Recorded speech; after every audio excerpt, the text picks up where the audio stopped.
Let's talk about political ideologies. To study various issues in politics and governance, it is important to know the different theories, frameworks, and ideologies involved. Each theory or ideology in the study of politics has an underlying historical factor that affected its development. We have to study these factors to understand how each theory, framework, or ideology is applied in modern context. In analyzing a political issue, we need to use several of the theories, frameworks, and ideologies to achieve a more accurate analysis and explanation of the issue. The goal of every government is to mobilize its citizens to achieve a common end, the welfare of the state as a whole. As a guide, governments use ideologies to help them consolidate the support of their constituents. It is also through ideology that civil societies go against oppressive governments. Generally speaking, an ideology is a system of ideas, with varying functions, such as making sense of the social world, legitimizing or challenging power, or producing meaning and values in social life.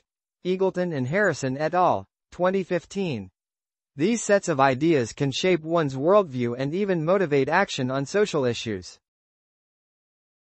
Political ideologies are defined as political statements calling for mass or governmental action to achieve improved political and economic conditions. Baradat, 1997. This reflects contributions of both classical and modern philosophers like John Locke, Jean-Jacques Rousseau, Thomas Hobbes, Karl Marx, Friedrich Engels, and others such as Frederick Watkins, David Ingersoll, L.T. Sargent, and Terence Ball. Baradat, 1997. The term ideology was first formally used in political science by Claude Destot de Tracy, 1754 to 1836, during the European Enlightenment. Ideologies are goal-oriented and promote or oppose certain forms of political community.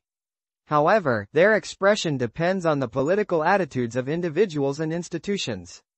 Frederick Watkins, 1969, illustrated this using a political spectrum. On one end, conservatives uphold the status quo, on the other, radicals push for deep change. The first political ideology that we will be discussing is Marxism. The basic principles of Marxism. Marxism is a comprehensive ideology, ranging from philosophy to strategy and tactics.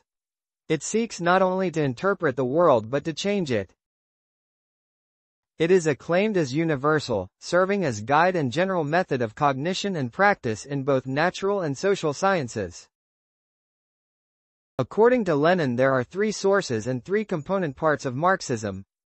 Materialist philosophy. Marxism is rooted in materialism, which opposes superstition and supports natural science. It defends materialism against attacks and credits Marx with advancing it to include dialectics, a theory of development. Marx applied this philosophy to human society, creating historical materialism, which explains social and economic development. 1. Dialectical materialism, philosophy. Reality is material, constituted by particles. Matter refers to the physical substance that makes up the universe, including everything from atoms to complex structures like planets or human bodies. Consciousness arises and proceeds from matter, and accounts for development or change in terms of the laws inherent to matter as well as the interaction of matter and consciousness, peculiar to man. For instance, the law of gravity influences how objects move, and the laws of thermodynamics govern energy exchange in physical processes. It may sound redundant and trite to speak of reality as material or as consisting of matter. But we must recall that for long periods in the history of philosophy the Platonic and Augustinian kind of objective idealism held sway and dictated that reality is ideal or consists of ideas and that the material, sensible things are but a reflection and poor copy of that reality. Example: the concept of a perfect circle. There is the view posed by subjective idealism, especially along the line of the empiricist Hume, that reality is but a mental construct of the sense data of the individual human perceiver. Example: the tree exists for you only as long as you can see, touch, or otherwise sense it. Materialism. To understand dialectical materialism, let us first clarify its root word materialism. The best way to do so is to clarify the meaning and relationship of matter and consciousness in a general manner.